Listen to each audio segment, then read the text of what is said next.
Welcome to another edition of the Willie Bragg Show. Good morning to each and every one of you. I hope each and every one of you are doing well. What I'm going to start doing is every time you hear intro music, I will tell you who the preludes is done by, and that was a song called "Conspiracy" by White Bat Audio. Uh, and they do great instrumental covers or instrumentals of new wave, retro, copyright free, of course. Very helpful, very helpful. So anyway, I hope everybody's having a great morning, Monday morning. And some of y'all gonna have today off because it's Easter Monday. It's the first Monday after Easter, and that lays segue into what we are going to talk about. Easter. Yesterday, Sunday, March 31st, 2024, was Easter Sunday. And, there was a lot of folks. America's a very religious country. So a lot of Americans, what do on Easter Sunday? They go to church to celebrate Easter Sunday, whether it's a sunrise service or in the form of a sunrise service or their regular church hour service, what have you. They go to church and that's what they do. And because America is a little more religious than the rest of the Western world, so there is that. So so basically, you would think there's be nothing controversial about that, right? You know, um,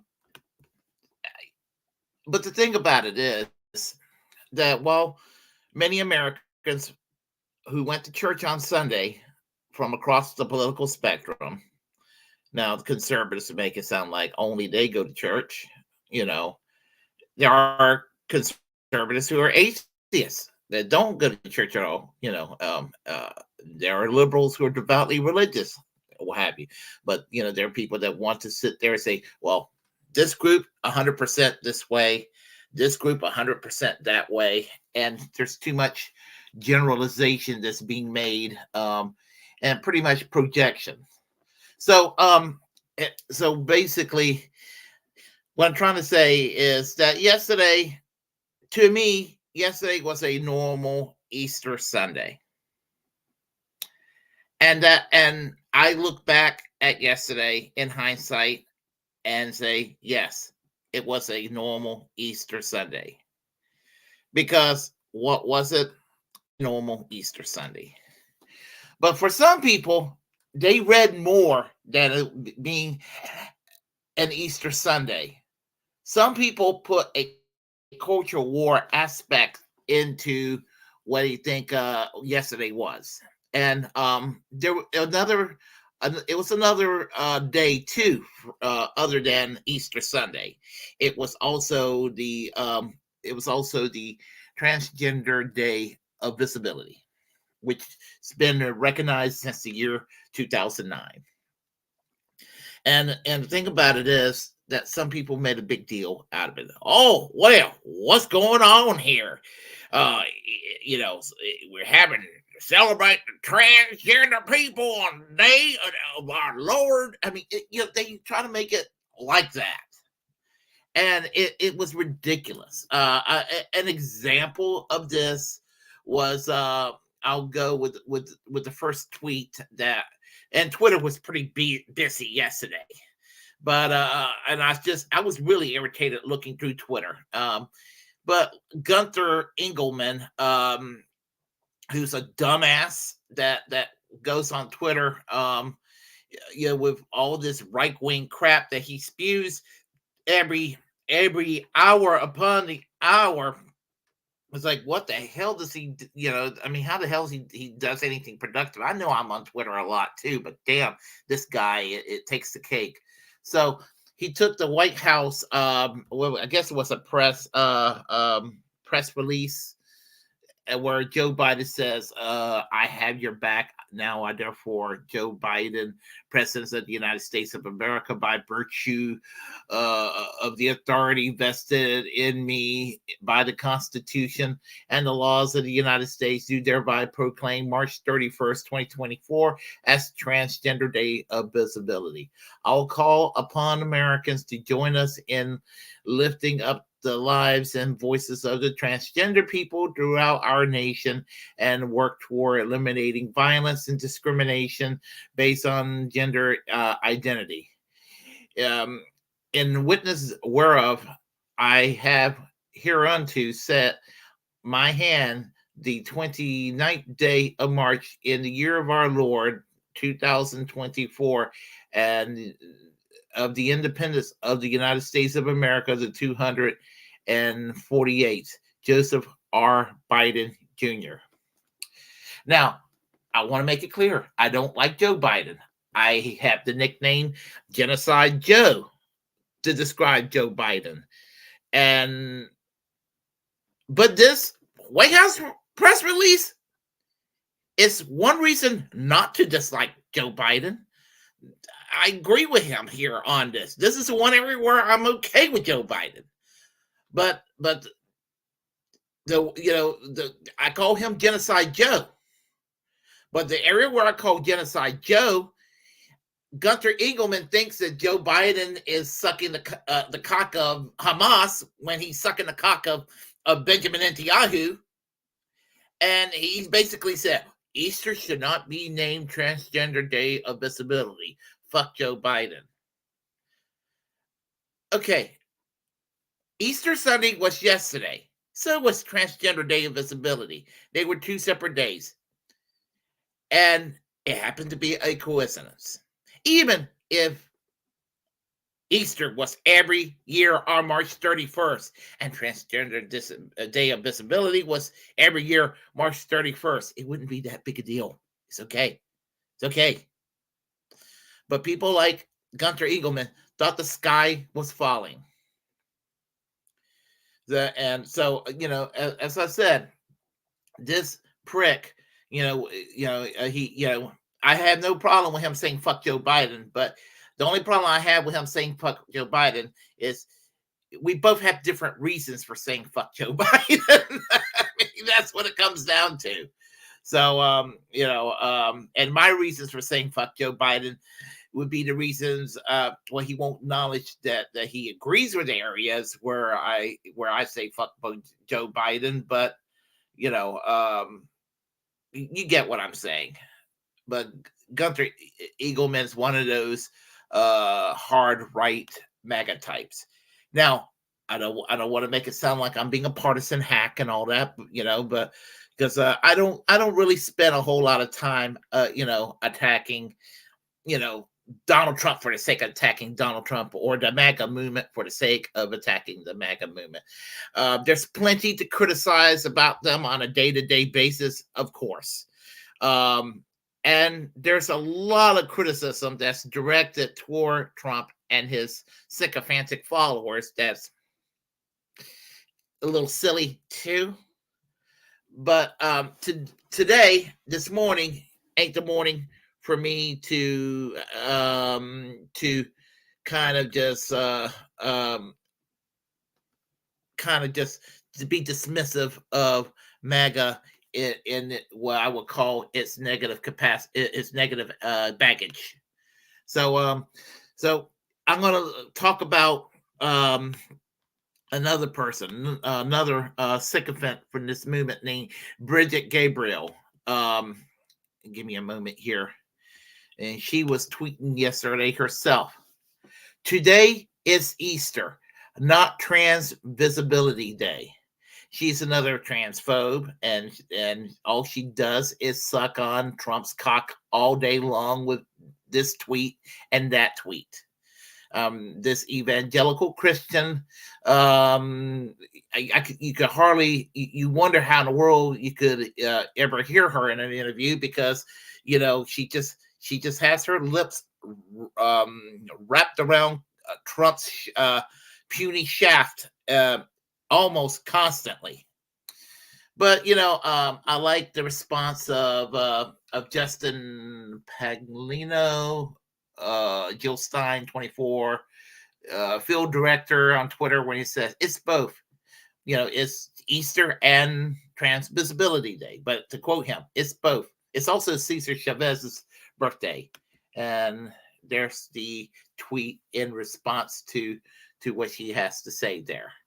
And as I said, Bridget Gabriel, all she does is just praises Trump all day long, nonstop. It's ridiculous. There is an actor named Kevin Sorbo.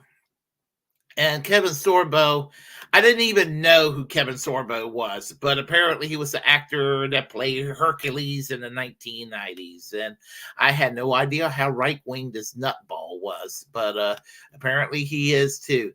And just like Gunther Engelman, he took that silly press that he took he politicized the press release to make it a silly tweet out of it. Easter Sunday is being replaced. No, it's not being replaced, but that's what he says. Easter Sunday is being replaced. It's always going to be Easter Sunday. It's not going to be Easter Sunday every March 31st. And, if you're a Christian, even if you're a fundamentalist Christian, if you're a Christian, you ought to know how the liturgical calendar works. Because in 1 year, it may be March 31st. The next year, it might be, I'm just saying, it may be March 15th. And the following year, it may be April 20th. This is how it works. It works that way. But it's not going to always fall on March 31st. It goes on how long Epiphany lasts. Sometimes we have a short Epiphany season after Christmas. Sometimes we have a long season of Epiphanies. And then you follow Lent, and then followed by Easter. That's how the calendar works. So, and then after that, then you got your long seasons of Trinity Sundays where everything is green on the altar all year round until Advent. But anyway, my point is Easter's not being replaced. He says, our Catholic president, he put a quotation. Why do you put a quotation around Catholic, Kevin? Joe Biden is a lifelong Catholic, Roman Catholic. He was baptized, confirmed, and married in the Catholic Church, okay? So putting Catholic as if he isn't is ridiculous, okay? Our quote-unquote Catholic president. Now you could say when Trump was president, our quote unquote Dutch Reform president Trump, because he hardly ever goes to church. You could say that you might have a little bit of a basis for it. And I'm not saying that Biden is the most religious person in the world, but he goes to mass pretty regularly. So, anyway, let me finish. Our Catholic president, quote unquote, banned religious imagery from the White House and is now calling Easter Sunday Transgender Day of Visibility. What banning of religious imagery from the White House? I don't know of any banning of religious imagery from the White House. Tyrants, all of them. The tyrants I see are the people who wants to take away the rights of the transgender people. And I'm not just talking about the right wing, which is the majority of them, by the way. But I'm also talking about the liberal, turfy feminists too out there. Not all feminists, of course, but the factions of feminisms on the left that feels like that the transgender community are encroaching on their territory or something like that, which is ridiculous. When it comes to equality and freedom, equality is not a special right.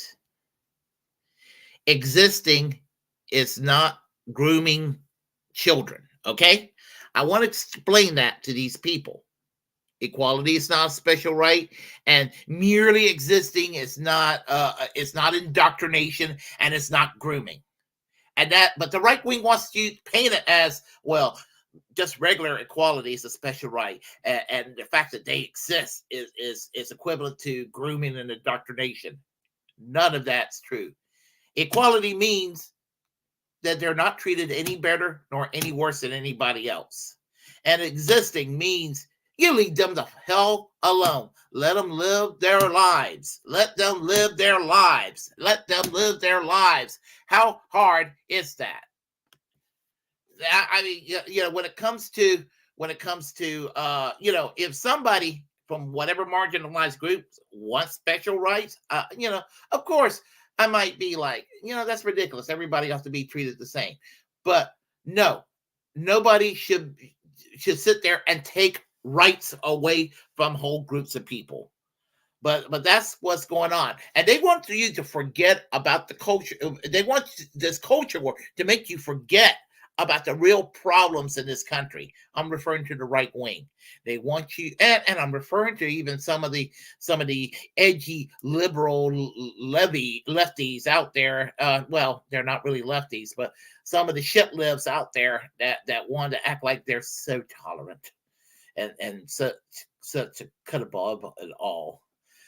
Those types. I want to go and make this clear. They want you to forget about income equality, which reaches across all Americans from all backgrounds. They want you to forget about declining wages and the fact that we're embarrassingly the last country in the world, in the Western world, not to have universal health care.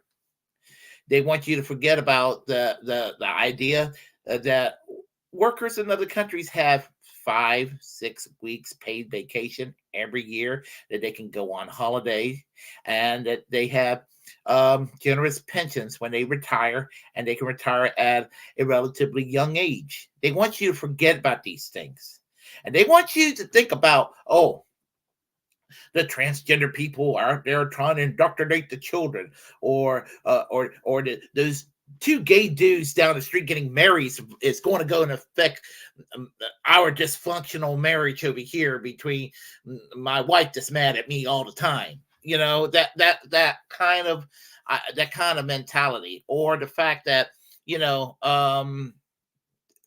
somebody getting concerned about a police officer yanking a black person out of the car, beating the shit out of them, is somehow going against law and order, just this sort of thing, or somehow that if the U.S. government is telling the state of Texas, your border law is more harsh than the harsh border laws that we already have in existence, that somehow leads to open borders. I mean, this is how these people work in their mindset. This is the kind of things that they try to do to basically divide all Americans, and it's done on purpose. And remember, the people on the top, the 1%. And I have to say that I'm going to say this to this particular audience here, because my audience is pretty much like 95% leftists. And I'm not saying this talking down. I'm saying this, I'm talking with y'all, not talking at y'all. But so y'all know, I know we're on the same page, that those on the top, some of them are even, progressive liberal types, and they're out there on the top with the right-wing bigots out there. And the people on the top, you have your liberal capitalists, and you have your right-wing fascist, adjacent fascist people on the top, capitalists out there, and they're basically using the culture war to divide us all up. and to keep us fighting, because we can forget about all these other things out there, all these other things, the war, excuse me, the genocide going on in Gaza, the the fact that we're using our U.S. tax dollars are funding neo-Nazis in the Ukraine. Just the fact that over 70% of the dictatorships around the world is supported by the United States. Just think about all these things right there.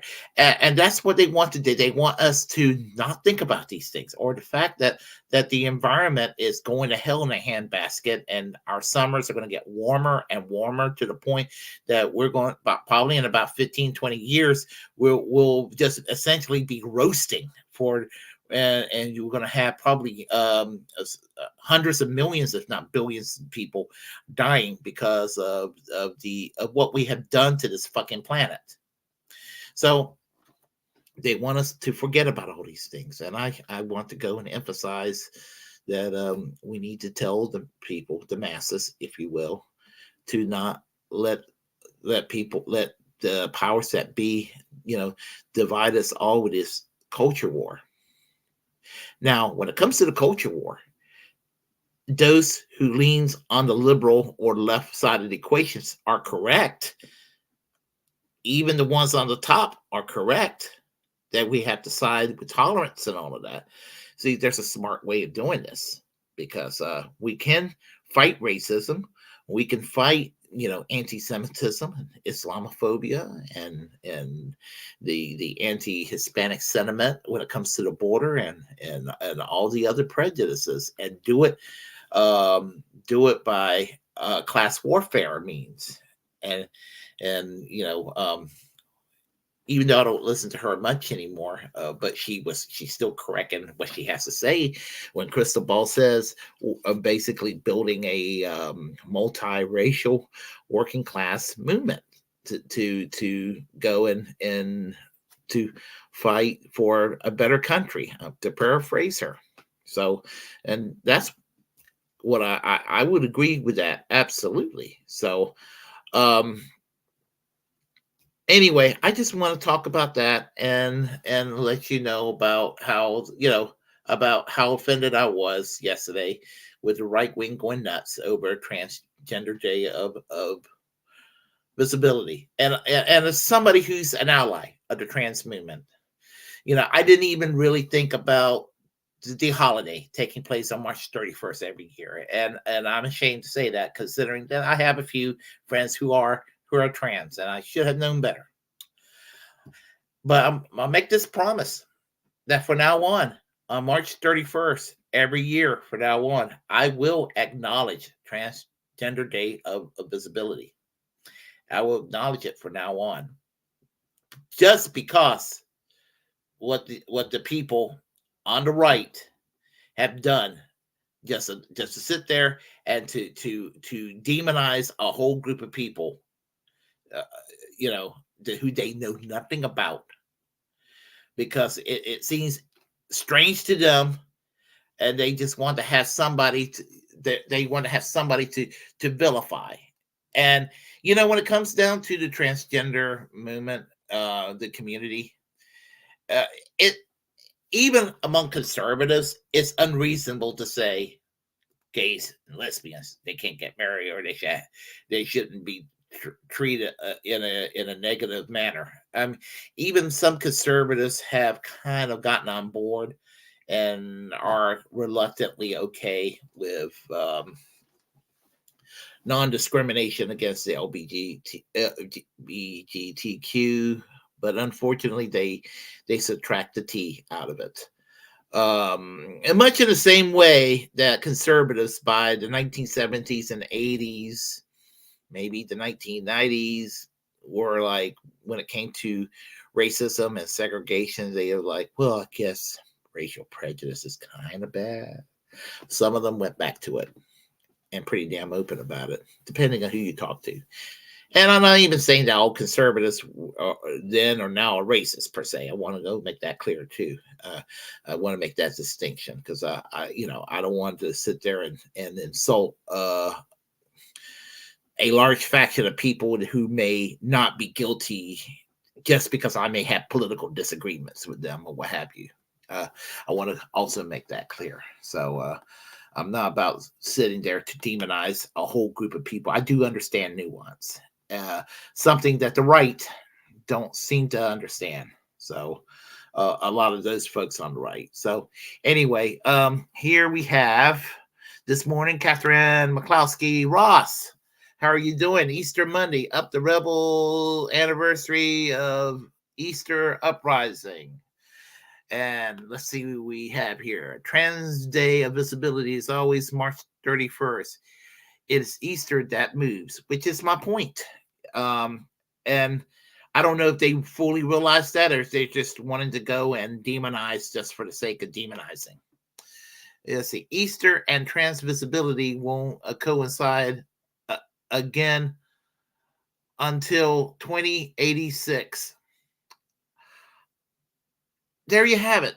But I'm sure if you told that to a right winger, well, I don't know, in the year 2086, it's going to coincide again. And they have till 2086 to I guess breathe easy about it. Let's see.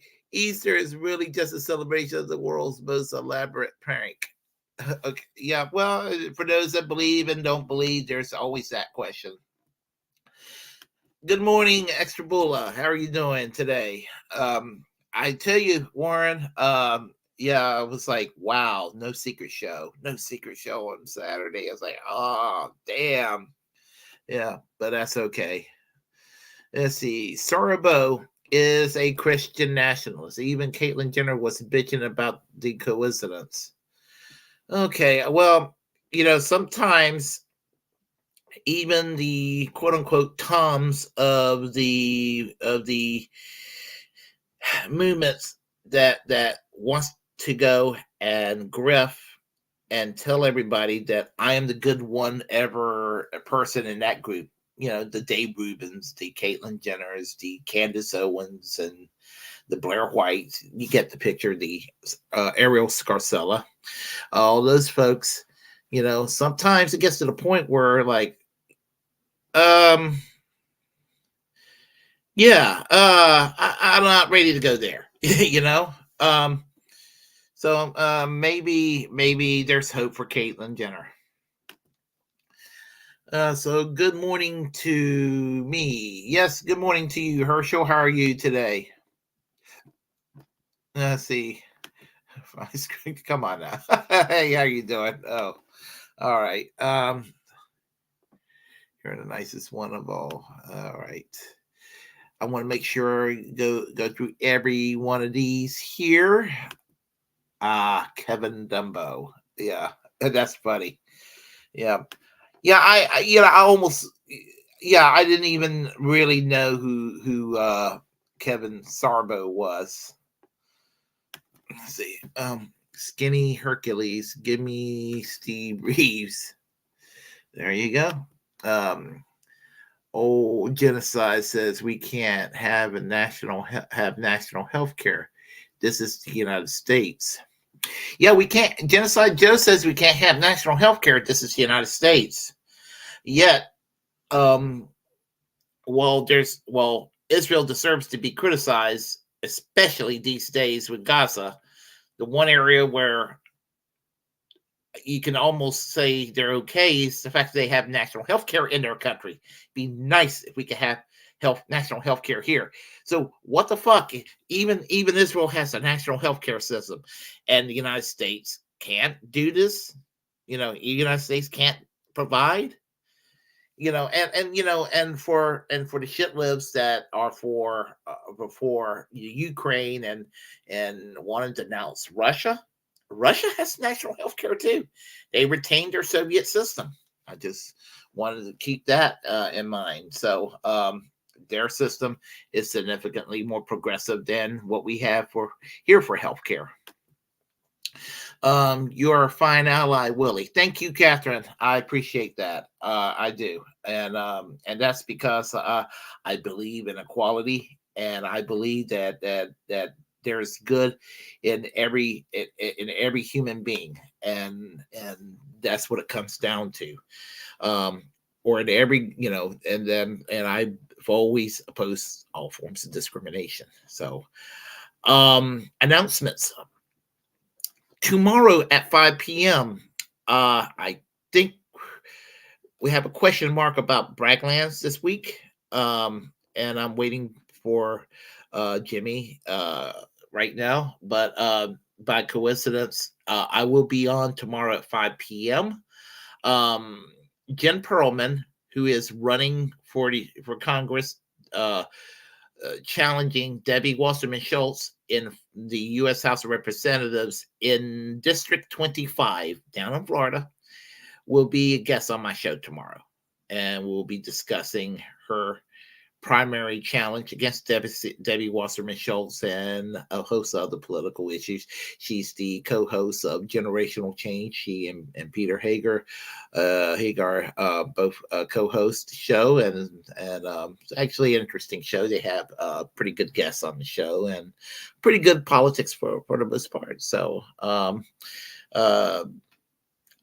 I'm looking forward. She was on the show a few months ago, and had a good time having a discussion, a chat with Jen Perlman. Looking forward to talking to her once again. She's on the show tomorrow. So let's see here. Let's see. Old Genocide has a a program, Medicare for all for Nazis in the Ukraine, I guess. So yeah, and pensions and all that to be, for those in the Ukraine, but jack shit for Americans. That's how it works. So anyhow, what else I have to say? Well, I'll say this. I get depressed during this time of the year because I don't like hot weather, and it's around the corner. So I tell people that around Easter, I get depressed. Around Labor Day, I get happy because Labor Day, means that the fall is around the corner and it's about to get chilly.